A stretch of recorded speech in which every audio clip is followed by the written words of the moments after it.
Netaji Subhash Chandra Bose ward क्रमांक 31 के अंतर्गत विभिन्न क्षेत्रों में रोड, नाली, चौक, चौराहा, चबूतरा निर्माण हेतु भूमि पूजन किया जा चुका है। इसी अंतर्गत आज रामलीला चौक से लेकर कुमुद किराना स्टोर तक रोड और नाली का भूमि पूजन किया गया, जिसमें वहां के सभी रहवासी उपस्थित थे और बड़ा उत्साह के साथ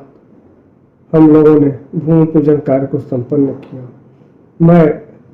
रामलीला चौक के समस्त रहवासियों को और उस गली में रहने वाले सभी रहवासियों को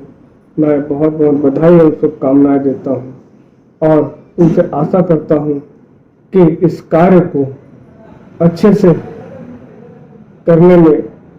और वहाँ के रहवासी अपने निगरानी में इस कार्य को करवाएं। मैं इन्हीं के साथ मैं उनको पुनः बधाई एवं धन्यवाद देता हूं